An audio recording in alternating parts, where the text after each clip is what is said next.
Good Africa, it's time for Soccer Africa, the show that gives you what you need to know as to what is going on in the African continent. And on today's show, obviously, the special feature will be as far as the playoff encounter, mainly the one where Nigeria play Gabon. Lots of drama in that encounter, and we'll get to the nitty-gritties of all of what takes place in that game. Then there are stories from around the continent. We'll go to East Africa, and we'll talk about a sterling, unbelievable, spectacular new stadium that will be opened in about a month's time in preparation for the Africa Cup of Nations in 2027.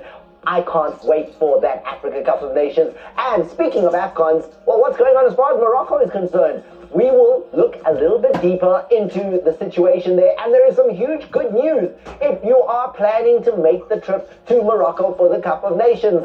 Mamadou will be very excited with that one and how easy it will be for you to travel into Morocco and enjoy the games. Mamadou's cries have been heard. And that is just a touch of what's coming up on the show. I'm your jersey number 10, Thomas Mlambo. And here in studio to give their perspectives at the far post, there's Thomas Gwenaite. TK, yep. How are you feeling? Are you relaxed? No playoffs for you this week? No, not really. You know, the big boys have already qualified for the World Cup. The big nine, Africa's big nine has already qualified. So I'm cool. I'm relaxed. I'm relaxed. I can see the shirts open. You're enjoying your life there. Very good. We'll get into that. I know the other big story this week is the FIFA Under-17 World Cup. So you've been keeping a close eye on that. How are the Africans doing? Yeah, the African countries all went through, to the last, Last 32. Mm-hmm. South Africa playing Japan tomorrow. Except Cote d'Ivoire. What happened? Unfortunately for Mamadou, yeah. I was waiting it's great to have even a team like Uganda, the first appearance, they also threw it to the knockout stage.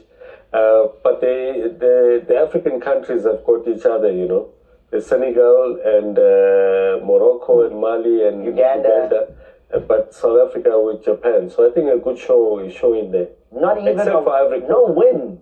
Cote d'Ivoire, Under-17, nothing. This is the problem. That's what we are saying all the time.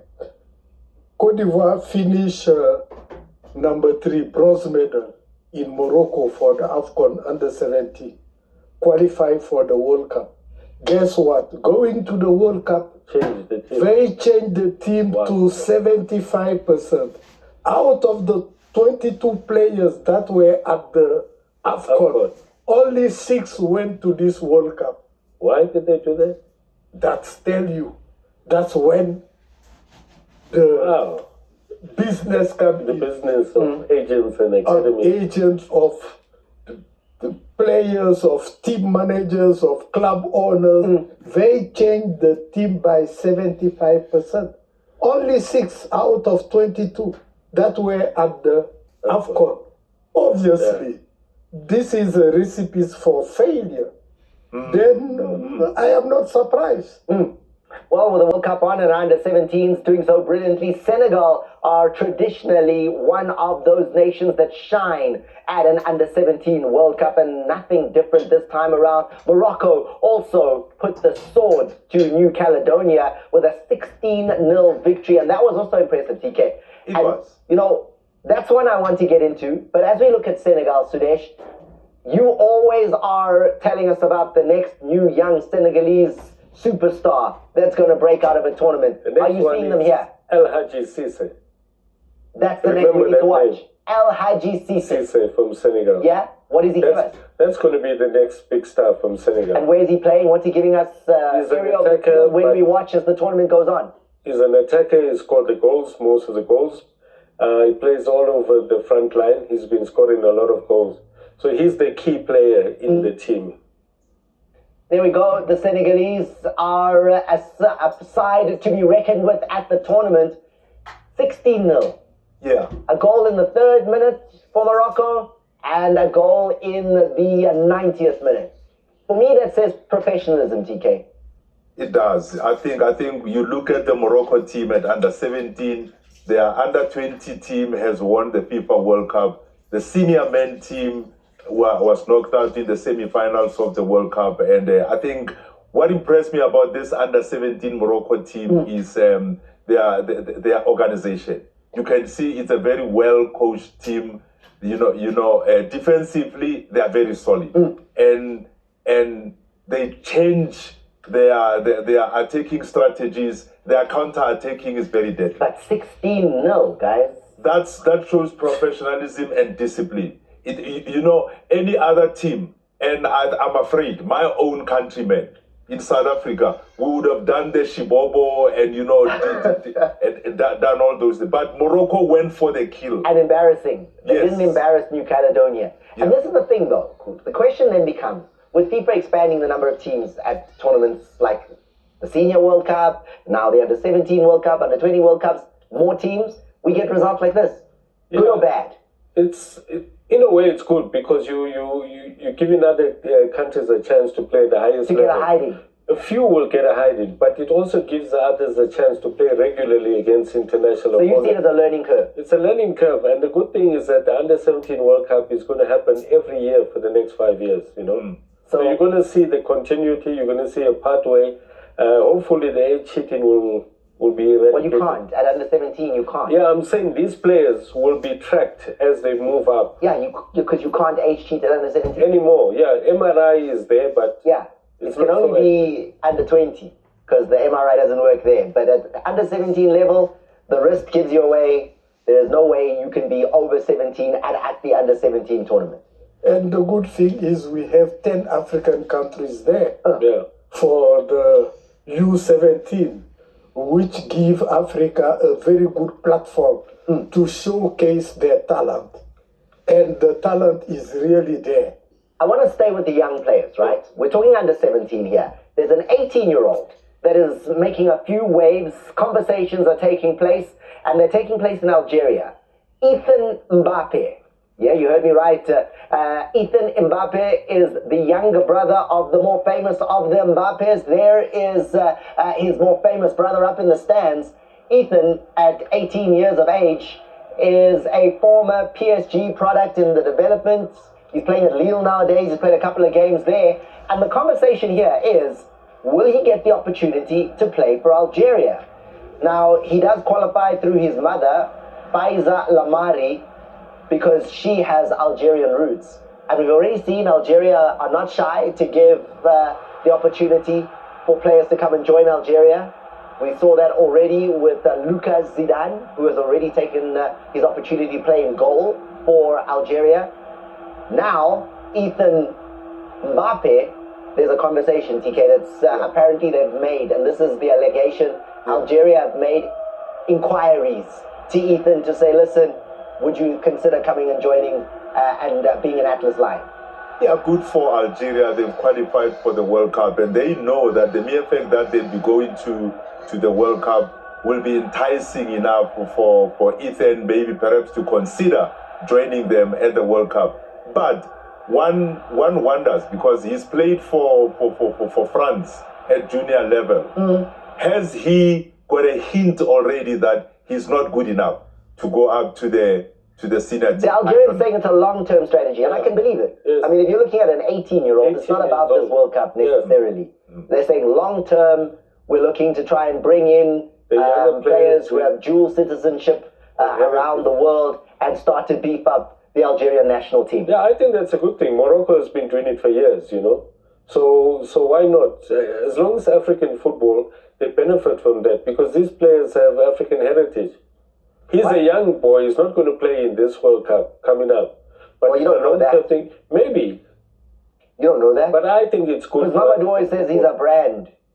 The Mbappe and Zidane names in the Algerian team, those are the names that will excite the world viewership. Definitely. Mamadou. We could see in that footage Mbappe and his father enjoying the young Mbappe playing and scoring goal. Yeah, and I think everything will depend on their advice, on the advice of the father and the elder brother. You can see that the father is sitting next to Mbappe. Yeah. Then they will advise them accordingly, and he will decide if he wants to play for France or if he wants to play for Algeria. And I am sure if Algeria tell him, hey, we will consider you for the World Cup in 2026, he will not think twice. Yeah, but I can consider you and then I put you on the bench for the entire time. But the mere fact that you are in the numbers to go to the World Cup If I was- already, You're old, yeah. And then I give up on a chance to playing for France. That's a long-term win. He's not going to be called when up is now. he going to play for There's so France? many players. What do you mean? Huh? It's not like his brother wouldn't be able to open doors. I mean, When the brother is there, he's got no chance. He's competing with the brother. Yes. they're not even playing the same position. They are goal scorers. There's Dembele, there's Same position no way. to score goals. It's full there, Thomas. So why not? Yes, go with Algeria. Let African players come back to Africa. And for Algeria to have Mbappe, to have Zidane, imagine Marketing tools. tools, the plus in the team and the brand. I mean, if I am Algeria, I say, come here, Come now. we are going to the World Cup Yeah. together. I'm not so sure about that one, but you guys at home are more than welcome to be part of the conversation. Hashtag Soccer Africa. Give us your views on that situation there. Guys, there's also a couple of stories I want to touch on very quickly when it comes to the coaches. Because, wow, this last week has been a merry-go-round of red card coach, coach you're done, coach you're fired, and there's the AFCON coming around the corner. Yeah. TK, I'm struggling to understand some of the thinking. Tanzania have Yes. just got rid of their coach in Hamed Suleiman. So did Zimbabwe Zimbabwe Zambia. and Zambia. and Zambia. Yes, yeah. of course. Zambia, of course, you could say some of us saw it coming because the results were just simply not coming for Zambia. And although they left it up until the last qualifying But it game was- of the World Cup, Was it results or just simply because the government pulled out the money and Abraham Ghan's salary was this big? that as well. I think That also contributed to. This is a I think Plus, Avram Graham was brought by Kamanga's regime. But we also had The new guy. the new president out of Zambia speaking to us on South Yeah. Africa. Yes. And he's told us specifically that when the government said, listen, we're no longer going to be funding the team, there was a call from Abraham Yes. Ghan's team Yes. to the They were association actually discussing. to say, listen, what's the impact going to be? Like, what's the situation? Because how much of a percentage do they pay of the coach? 60%? 60%. 60% of the coach's salary came from government. yes. If you can't pay me, 60% is a lot. Maybe you just let me go. But I think also Avram Grant was also aware that the results were just not coming. And losing to Mauritania Yeah, but in there's an Zambia. AFCON. No, Zambia were going there. they might be going to the AFCON. Now in December. So They what are was the going. point? Yes, they are going. Yes. But losing What to result- Mauritania at home for a team of Zambia's caliber. What's that got to do with the AFCON? I think it's more the money. You're right, Thomas. I think it's more about the government and the money. The money was issues just and- not yeah. there. And the new leadership. New Okay, but leadership. now, interestingly, Yeah. they've gone with like former players.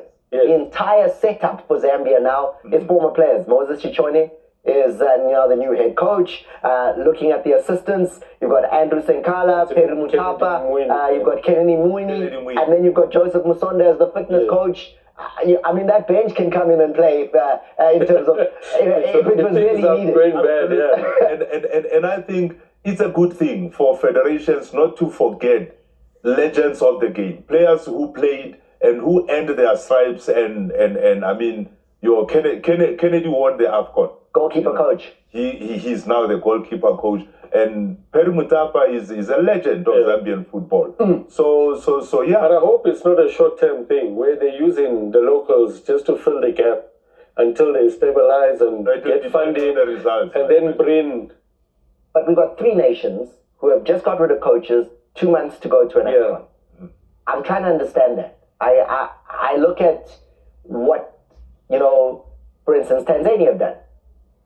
Now they've gone with a temporary coach in Miguel Gamondi, Miguel Gamondi, who's yeah. already coaching in the CAF. Leader of Black Stars, yeah. Yeah, but he's in the CAF Confederations Cup. So now he's going to have 2 jobs. I think it's just a stopgap for the AFCON, and after that they will obviously. You're saying just stop there for the AFCON. for the AFCON, yeah. What are you saying? Because they're going for the AFCON, they've got to have a coach. So he's not going to be the coach to take them to AFCON. No, the AFCON that's coming up. You don't think Miguel Gamondi will be that coach? He's there gonna for take- that. That's what I'm trying to say. He's got a club that he's also busy with. Yes, that's why he was filling in for that. Same like this coach who they fired. was actually sitting in for Simba when Fadu left for the champions for the CAF competitions. He sat in. Gamondi is also just sitting in for the AFCON. It's not a permanent. No, they did say temporary. Yeah. But my point is, Singida Black Stars is his club side. Yes. And they will be playing every single week. Yes. They'll be playing in the Confederation Cup. Yeah. How do you then have the time to also be preparing a side for the Africa Cup of Nations? Yeah, I guess the league will be put on hold. They'll come to camp. That's 2 weeks before the tournament. What are you going to do in the short term? I don't know what their thinking was, but it's a bit crazy, yes. So you don't... I mean, that appointment to me was all the ingredients for Tanzania to come back after the first round. Those are ingredients. Those are clear. Even Thomas, the Zimbabwean one. Zimbabwe's way. For me, I mean, the coach who they appointed, he's been around African football. Mario Maranika, and I know him well. I just feel that's not the right appointment for a team like Why not? Former Malawi. Yeah, but he did well with Malawi. They got to the group stage when he was there. And then he's former Liberia. But he doesn't last long in these jobs, Yeah. So they finished bottom of their World Cup qualifying group. But the previous coach did also get them to but the we need to move away from this recycling coaches from Europe who don't really achieve success. Rather go with the local guy. I mean, Kaitana Tembo is there. Why don't give him the job, At least for the AFCON. I think that Zambia did the right thing to appoint their own legend. It's for the legend now to prove. Now, to put an interim and go and take a European it doesn't make any sense. Rather take an African. We have many Africans that are quite... Gamondi is not... I don't... Yeah, I hear what you're saying, but he's been in Tanzania for a long time. He was younger, and now he's busy with his new side there in Singida Black Stars. So he's been there a while. I don't count him anymore. And he's been in South Africa, and he's won a league title here. I don't count Gamondi anymore as just a coach from Europe. In Africa, we say it doesn't matter how long the wood is in the water. It will never be a crocodile. That's a nice one.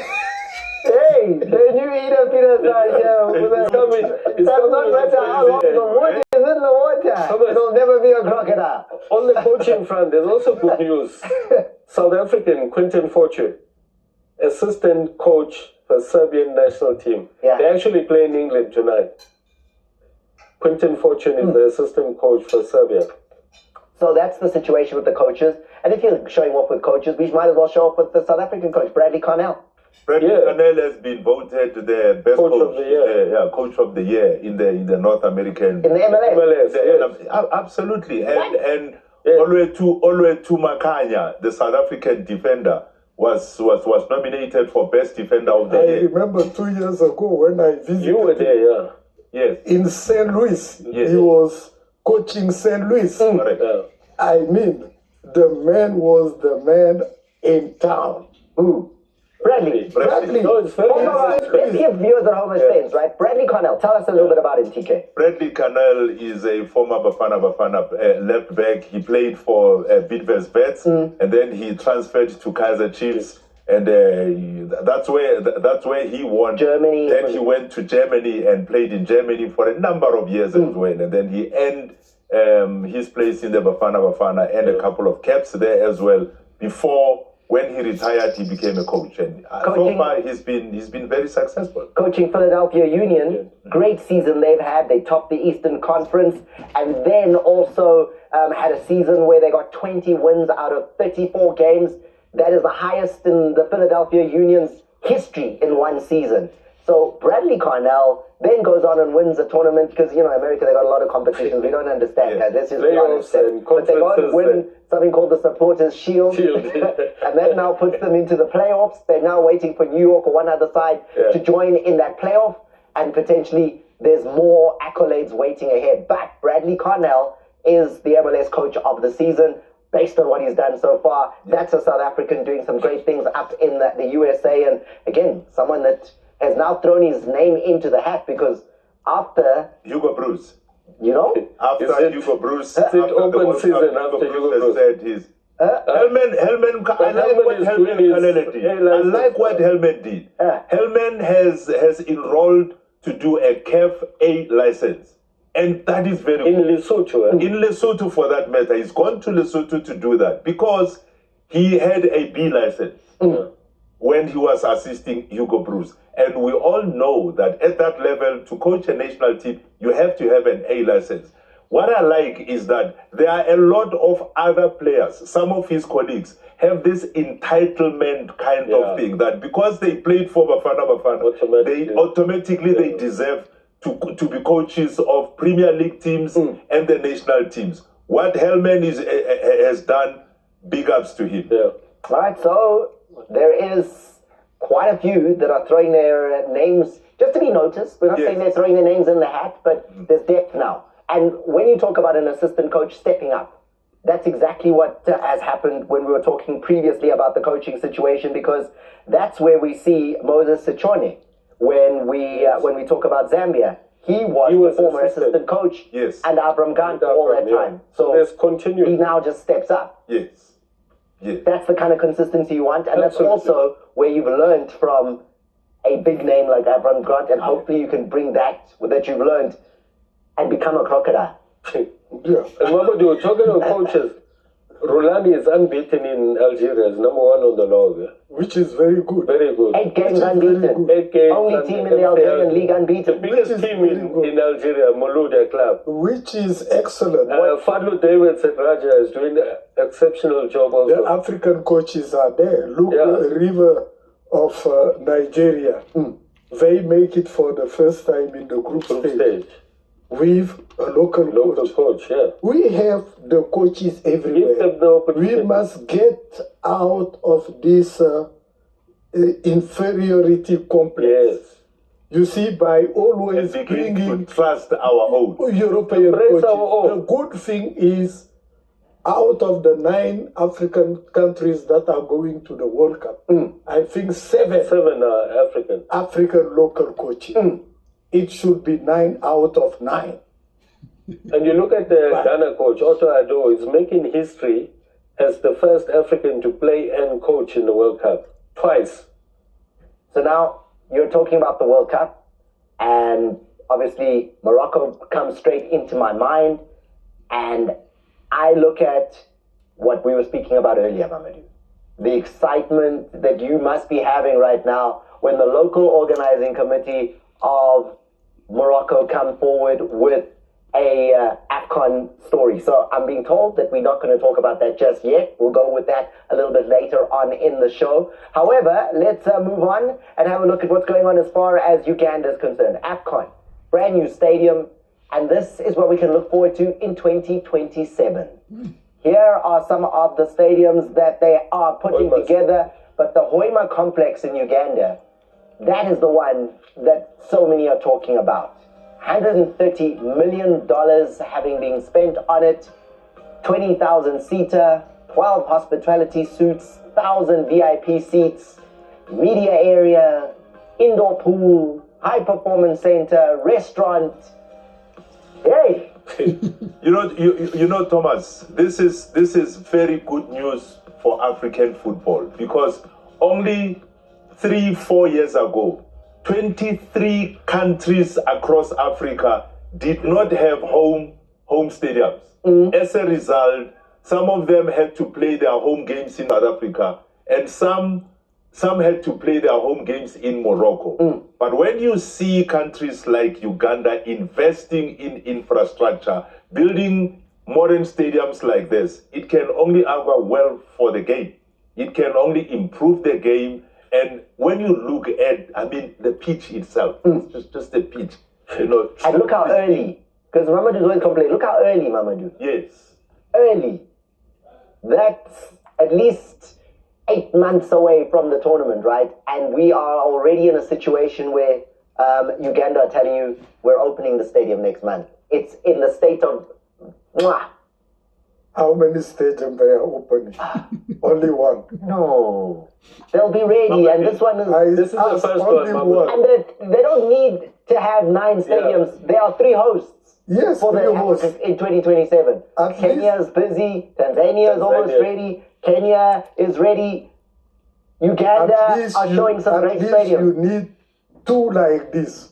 Yes. Let's not. Yeah, and they have. Yeah, then wait. Doing the other one, the Mandela Stadium. No, the but Mandela they are showing Stadium us they'll do. that they are busy. They are showing let's us give there them that this is the type of stadiums we are building in Uganda.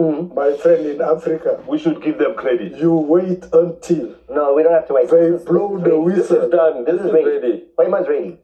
Let the second one also be ready. No, Mama, come on now. Yes, It's ready. let They are the ready. second one be ready. They are ready. Huh? That You must AFCON is time it, already be ready. ready. We are ready. Until the second one, for me, they are not ready. And interestingly, I mean, they went with a company called Suma, right? Suma is a Turkish company renowned for building sporting infrastructure around the world. So they not only went to go and build a good stadium, they went and got some of the best to come and build that stadium in Uganda, that Hwema complex. Yeah, you can see. I mean, the architecture. You can see, and even though it's a 20-seater stadium, you look 20,000. at 20,000. I beg your pardon.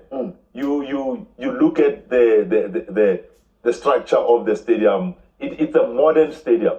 A you know, multi-purpose and it can stadium. accommodate, and it's a multi-purpose Look at stadium. everything around you. Absolutely. You can, unlike Mamadou, I'm proud to see countries like Uganda. And the other thing, you're talking of Suma. The company. Don't we have a company, African company, who can build stadium? They build the stadium also in Senegal. Leopold Sedar Senghor. You see, this is the problem. Is the stadium any good? That's not let's the start there. We are talking about coaching. Is it any We good? are talking about building Is it a stadiums. So you good want stadium? African countries to be doing this? Of course. Yeah. When are we going to be able to build our I think own North stadium? Africa, they do it themselves. Exactly. In Egypt and Morocco, yes. They build their own stadium. Is it a good stadium? It's not the point. Let's build our own stadium Let the money stay in Africa. in Africa. And tomorrow you will hear that, like many of these Chinese stadiums they build, when the light, the globe, when the light is off, to replace it, Yeah. you need to order it in China or in Turkey. We are very passionate about the building of stadiums and that they should be built by Africans. That's Mamadou now giving his perspective on those as far as that one is concerned. But we're going to a quick break. When we get back, we'll have more for you on Soccer Africa with the playoffs and the matches that are still to be discussed as far as Nigeria. Will they make their way through? Absolutely. The answer is that they will be in that playoff on Sunday. And we're going to talk about that. And there's so much to talk about when it comes to that performance, that match. And remember, the big talking point of that one was the referee in South African referee Abongile Tom. So we need to get to the nitty-gritty of how was that performance? Did he do the job? Was he the right man for the job?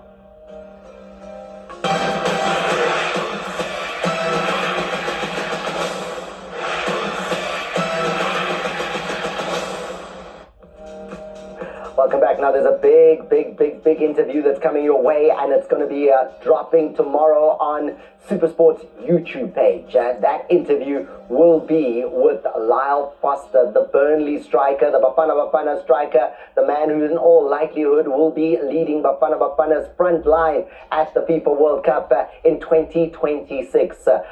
Julia Stewart sat down with him. Here's a quick sample, and make sure you do catch it on YouTube. Supersport's page tomorrow. How did we end up with 2 former Orlando Pirates players in the Premier League? Paris is a big club. Having boys now come over to England, I think is a good reflection of South African football. For me, it's just an honor to be working with someone who's that experienced, obviously, as a coach. How does it feel hearing a man you very clearly admire and respect talking about you like that? I heard you saying the gaffer, the lads, the English is high. Yeah, it's a sign of a new era for South African football, also with all our young teams qualifying at the World Cup. That must be crazy. People were stressing when we drove to Zimbabwe. They were like, oh, the 3 minutes over, but yeah, we knew it was far from over. I've just realized December boss is moving to Morocco. Like you feel like you wanna like run through a brick wall. I think it's well known that you took a break. Everyone was aware that it was mental health related. Maybe you can tell us whatever you're comfortable with saying. Wait 2 seconds.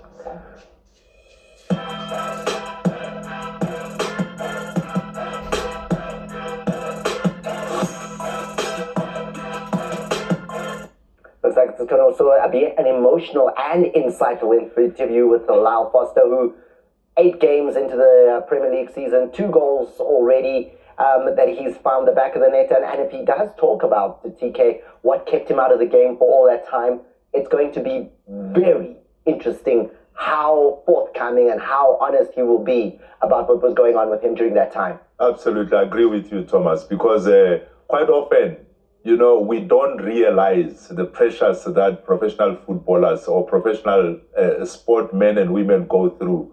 It happened to Coco Gauff, and here the mental challenges that is faced by professional athletes all over the world is quite high. It's quite intense. And Lyle Foster got to a stage where he actually asked his club to be excused from action simply because he was going through a lot emotionally and mentally. It was just too much, and it will be quite revealing to hear what he has to say, how he survived that period. How deep he's willing to get into that conversation. But it is difficult because when we watch from the sidelines and we're up in the stands, you're thinking, you're making a fortune, everybody loves you, money's pouring in. Where's the pressure in that? Hey, Thomas. Yeah, I think, his journey just shows, it reflects resilience on his part, You mentioned the pressures. We all know the EPL is the most watched league in the world, So that alone, the pressures that come in with the lifestyle. So his journey reflects that resilience to adapt and then be successful in that environment, I mean, you've been on touchlines and you've been engaging with players in your time as a coach as well. Do they come to you? Do they tell you, coach? I mean, have you had that experience in your coaching career where players told you the pressure is immense? And some of them do, it depends your relationship with the players. But also sometimes some players might just be introverts, and they don't know how to talk to somebody else, And maybe that's where they get misled, or sometimes they speak to somebody they trust, their agent or family member. But it's difficult. I know a lot of players who crumble under that pressure because everyone is human being, And remember, there is also social media. Social media can be very, very harsh on very on well-known individuals. We seem to think that we know these professional athletes, and then we can say anything we want about them. If he misses an easy chance, I mean, it gives us an opportunity to hammer that player. We say, you go more and all that. And then tomorrow he scores a beautiful goal. And then we all hail him as a hero and all that. So social media as well sometimes can be very, very harsh. It depends. Some players can handle it, but others definitely cannot. Players are human beings. It's like any one of us. You reach a point where you feel your body is not responding. Everything you're doing is going wrong. Yeah. And I think at that moment, it's just fair enough to take some sabbatic moment. Decide, let me go for a break. That's why holidays exist.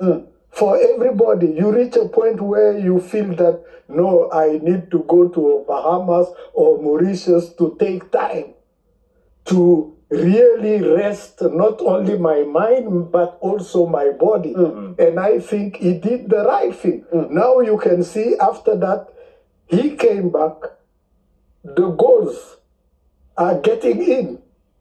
On the topic of pressure, right? The pressure when it came to Nigeria, Gabon, and the referee. Referee Abongile Tom, South African referee. In the VAR booth, we had a South African VAR referee in referee Akona Makalima. assistant referee as well in Sewele was a South African. TK, Yeah. the last week there was tremendous noise around that refereeing team. In the game, Nigeria and Gabon, huge decision in the 50th minute here, 52nd minute. Correct. It looks for all money like this will be a penalty awarded. Referee has said initially, play on, nothing wrong. Yes. Then when you look closer, there's a pull on a jersey there. There is a definite pull, and I think that is why the VAR referee called Abongile Tom and said, you need to have a look at how much Nigeria celebrated, because they knew, I think deep down they knew that definitely was a penalty. There's no way that it couldn't have been awarded as a penalty. But personally, I think Abongile Tom did himself a great disservice. I think he'll be very disappointed when he look at it. Well, let's look at it again. Have a look at it again. I mean, personally, I think he should have awarded a penalty there. When you look at it, I think the Nigerian defender is definitely pulling the Gabonese. He's pulling him in the penalty area. I think if they can show us in a slow-mo, in another, in a way where, or freeze it almost just there. If you can you see the jersey stretch? Yes. Yeah. You can see the jersey is fully stretched. He's pulling, literally pulling. But if you look at it, he's pulling the jersey. Pulling jersey is part of the game. No, it's not part of the game. It is pulling not. jerseys all the time. Now full look at hand him. on that jersey. You say he's pulling the jersey. Yes. He didn't stop the guy running. He was running until he realized that he could not reach the ball. Because and they he died. pulled him back. They He pulled died. him back. Well, But the with pressure of pullback. pulling will disrupt his No, rhythm of with running. pulling. That pressure did not stop him from running all the No, way. that's what disrupted his run. No, not at all. So you feel good decision Very good decision. that Apangwingoi could have got to that ball and that he went down. He went down when he realized that he could not. Otherwise, that pulley didn't stop him from running all the way. When he realized that he could not reach the ball, now he dived. I think it's a He was supposed to get even a yellow card for diving. I think it's a bad decision. I don't dispute what you are saying. Personally, I think it was a bad decision. I cannot find any reason why Abongile Tom couldn't have awarded that as a penalty. Okay, so I did engage with some referees. Yeah. And, there was a lot that was said about a South African referee being in charge of the match against Nigeria. I feel Nigerians felt like a South African referee may not be pro-Nigerian. Was that the sentiment? Yeah, there was a big hoo-ha about it in Nigeria. They even, I think, complained to FIFA because they felt that he'd be biased against them. But when you look at the game and overall, put that incident aside, I think Tom did a good job, overall. But it's a big decision. A huge decision, And a that decision could that have could changed. easily, had he not necessarily, with Mamadou giving an interpretation there, interpreted it, to maybe potentially the letter of the law, could easily have pointed to the spot. And I'll tell you why. Because when I engage with some referees around that particular decision, they're saying generally holding or pulling must impede the progress of a player. Thank you. So, no, TK. What he's saying is that holding is not an offense by itself. It must stop It you. must stop you from getting It must somewhere. actually stop you. Yeah. Right? So, Mamadi was saying that. It didn't stop him. From being able to get to the ball. Further on, it goes on to say that if it's a cross, the referee then has to interpret whether the ball could have landed somewhere near where he could have scored it from, and if the player would have gotten to that ball. So I think that's why a lot of viewers are thinking to themselves, why was Abongile Tom looking at it so much?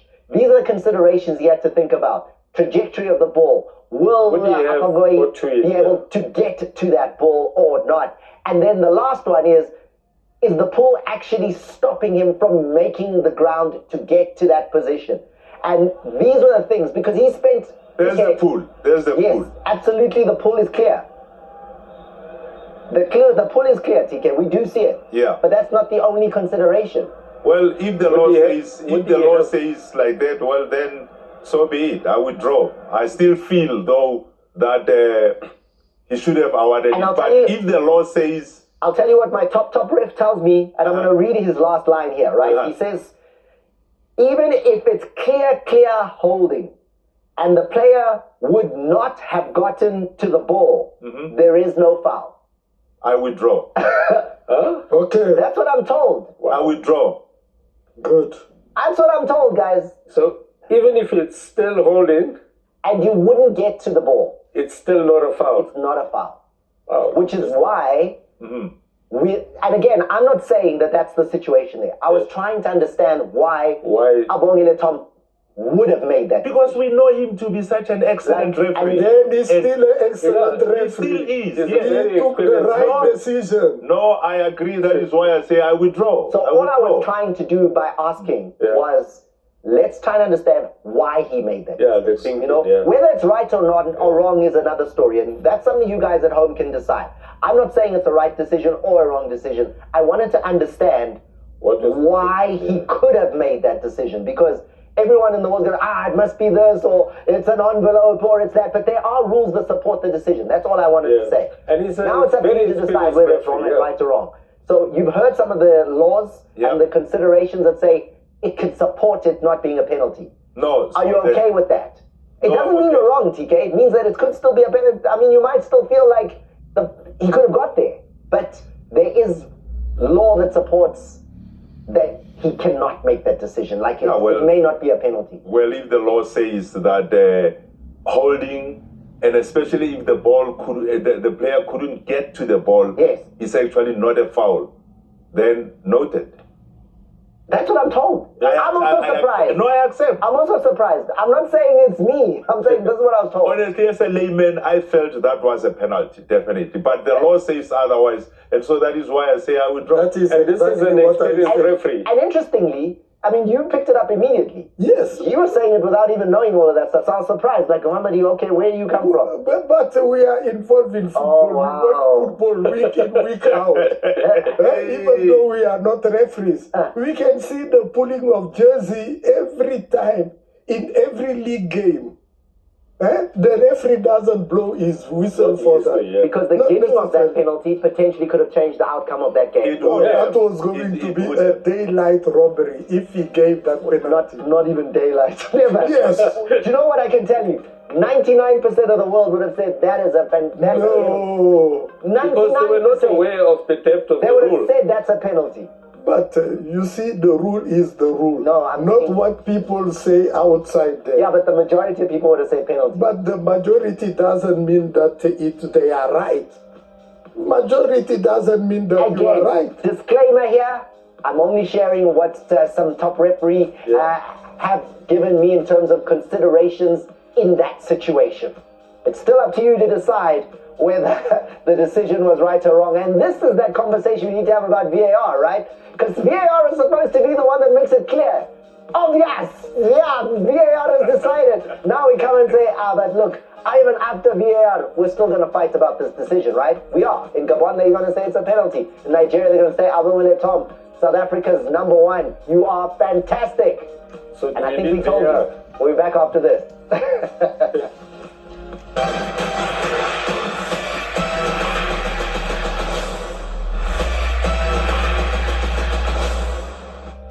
No South Africa will be complete without bringing Ida Peterside to apologize profusely about how upset he was last week about the appointment of the referee for the game between Nigeria and Gabon, and the fact that that referee was South African, with Nigeria storming to a victory in that encounter, and Victor Osimhen getting a couple of goals along the way, along to that victory. But we don't want to talk about all of that, Ida. There's still the job to be done on Sunday. I want you to talk about the fact that this game hinged on a very big decision made by the referee that you felt should not be part of this game. What Thomas, the referee's decision is final. Yeah, that's what we're saying. Yes. So we are not referees. Our job is to talk with referees to officiate. But last And week it's you okay. said you don't want a South African Last referee. week, your job was to say you don't want this referee. If we did not harass this man, by now we would have been embarrassed. Oh, you harassed him. That was deliberate. Huh? Yes, deliberate. we gave him a wake-up call. Now you can see he's flying everywhere, doing the right things. No, he did a good job. Yes, He's a good he did a good job. Yes, a good referee. Are you serious? And Listen, Gabon can't stop us. Come on, let's be serious, man. You know, we've hit form.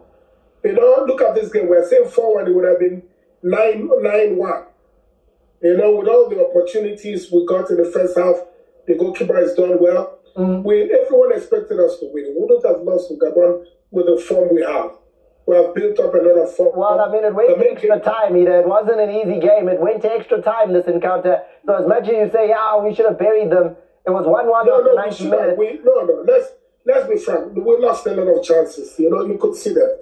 We lost a lot of chances. We played better. We're the better side. When we're not playing well, I will tell you we're not playing well. But in this game, we're just. If I look at it, we're scoring again at 5 goals. First goal was a pure gift. Adams. 5 goals. Did you see how many goals now? 5. Yeah? Yeah. I'm just saying, this first goal, a gift.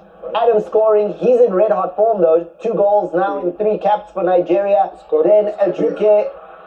Then we see here Lamina scoring 89th minute. Equalizer. Yeah. We're going to extra time. Ajuke scores. Osimhen gets a couple of goals as well.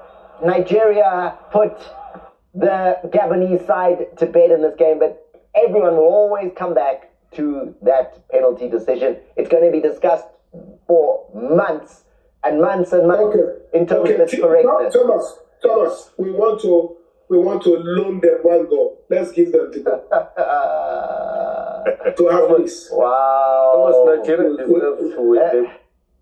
African football needs Nigeria at the World Cup. Simple. Thank you. You need to be one alone in what you're saying and then back it up. Tell me why. African football needs Nigeria. Nigeria with the plethora of stars, Osimhen, Lookman, the current and the previous African Player of the Year. It would be a travesty if they don't appear at the World Cup. So that's how we decide who goes to the World Cup. I'm saying on quality, you can see how they're playing. But they if must everything also comes gain together, the right to go to the World Cup. They must prove it in the field of play that they deserve to be among the big 9. And I think that's what they're doing now. They're doing it against Gabon. They play the winner of Cameroon and DRC. I can see them going through. Thank you. Nigeria, Sudesh, thank you. And I know Nigeria that is definitely the top team among these 4. Yes. And remember, Nigeria is the team that came in the playoff through the back door. And when a team come in through the back door, they make the best out of it. Of course. Yeah. And that is what is happening at the moment. Yeah, there's a couple of... Yes, but what you can understand, that's how Ivory Coast came through the back door and they became champions. Yeah, Exactly. Exactly. Yes. Same thing. When you give it a second chance, take it all the way. You take it with both hands. Both hands and legs, everything. I mean, Frank Onyeka's goal, 91st minute against Benin, was the difference to make it 4-0 for the door to open. Then, for all the world penalty, except that the referee looked at lots of considerations, looked at every angle of that one, and said, listen, I've looked at everything you've shown me, and I'm considering my on-field decision the correct decision. I've factored all of that in. No matter how much you show me the jersey stretching, I don't think the player would have got to that ball, so I'm not giving that penalty. That's a big decision to have made in that moment. It was a big decision, and I think the fact that it took him so long to reach a final decision, as Mamadou says, that that was not a foul, and you've just read the rules to us. I think I withdraw my earlier comments and say, well done, Abongilato. Final is on Sunday. It's either DRC or it will be a case of Cameroon up against Nigeria. And then, I don't want to even start predicting. I'm not going to ask Ida because he's not going to tell us what he really thinks, but it's going to be a massive end, that one. Then, there will be the next round of playoffs because people still wonder, okay, does that mean if they just Sunday it's all over? No, it's not all over. It just means that Africa gets to send their representative to the next round of playoffs. Yeah. And that next round of playoffs will be in Mexico. In 23rd of March is when it starts. 2 nations from CONCACAF will be part of that playoff. Then you've got Asia, Oceania, and South America all sending a team through to be part of the playoff there. And then again, we play again. And 2 from there go directly to the World I Cup. thought it was only 1. No, 2. 2 go through? The 2 finalists. 2 places. Oh, you got Yes. too many chances then if you get into that last one. No, we have to get him through by hook or crook. We'll get him anyhow. We have to go. You know, there's no way we can be at this World Cup. It doesn't make sense. We're in America and South Africa is there. We're not there. It is not complete. How does it sound? And you have so many Nigerians in the diaspora in USA. Yeah, we playing at have home. more than 2 million Nigerians. Yeah, it's like playing at home. But you know what? As much as you're celebrating and you're feeling good right now, Ida, you played extra time. You don't know if Cameroon or if DRC are going to be playing extra time. And that already means 30 more minutes of football in the Nigerian legs against a position who might be fresher. Remember, our show right now. Training as well. Our show right now is happening before that game. If it goes 90 minutes, that second game, Nigeria would have 30 more minutes of activity and exertion over who they'll be playing. No, you know, remember they invited I think 30 players for this game. You've already seen the game is over and the coach has made some changes. He's brought in some fresh legs, understanding that the players need to rest. Again, you have to count your chicks before they hatch. You don't count your chicks before they hatch. You wait for them to hatch before you count them. So we've done away with this. The next game is a different ballgame, absolutely different. The way you prosecute a game against Cameroon or Congo will be quite different. So they've crossed the first hurdle, which is this one, and everybody's excited. We're all happy that at least. You're saying very interesting. We were just showing a few shots of what was happening at the stadium in Morocco right there. It's not wild celebrations, right? The Nigerian team was still on the field there. Yeah. There's no sense of, from what we just saw there, wild, come on, you know. It's just job done today. I think Champions are humble. deep down. I think deep down they know that the job is not yet done. They'll probably celebrate after Sunday's game if they win that game. Whoever they come up against, either the DR Congo or Cameroon, maybe that is why their celebrations are a little bit subdued. Do you have a preference? Ida, do you have a preference? Is there a nation that you would rather play between DRC and Cameroon? I think Cameroon would beat DRC. That's what we think would happen. And Cameroon is a clash of titans. We have always had it tough against the Cameroonians, but they're not playing well. We've looked at their team. Their team is aging. They're not playing as well as we are. I think we're still of the form. But Mbuemo, right? Mbuemo. Who is he? What do you mean, who is he? My friend, this is Africa. Africa, you don't allow you to turn both your left and turn it to the right, turn it to the... We kick you. The man has got 5 goals already in the Premier League. Calvin Bassey knows him from Fulham, so they know each other. Calvin Bassey will take him out of the game. There are no stars in Africa. Even Victor Osimhen is not a star. Did you see how many times they kicked him? They wanted to kick his head off. Very quickly, guys. I promised our viewers this. Congratulations, Ida. Congratulations to Nigeria on the first obstacle done. But before we go, the last thing we need to talk about, I did promise it to our viewers, was Morocco and the Africa Cup of Nations. What's the decision that's been made around that? The visa. Free visa. You apply online. Yeah? No payment. That's what we've been advocating. You've been advocating. Yes. Show us yours. You got yours today. Yeah, today I just got my visa. I am going for the CAF Awards in Morocco. Now, free visa, but there are conditions. You first have to download something called the Yalla app, Y-A-L-L-A. You get that app. On there, you have to purchase your tickets. And then after purchasing your ticket, you'll be given a fan ID.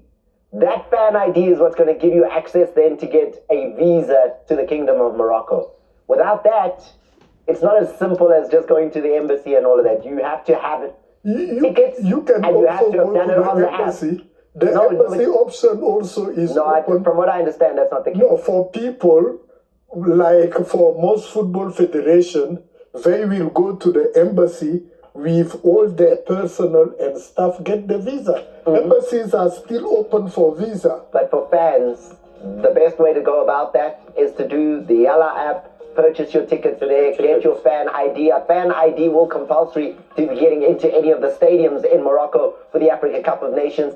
And the good news is you will then not have to pay for the visa. The visa will be absolutely free in terms of you being able to get that visa and be part of AFCON in 2025. It's great news and the kind of unity that we want to see around the continent. Ida, thank you for joining us out of Nigeria. Still to come, great match action ahead with Cameroon and the DRC. We've squeezed ourselves in between the two matches. Thank you, TK. Thank you, Sudesh. Thank you to Mamadou Gueye. And most importantly, thank you to Africa for being with us. It's been good. Good night.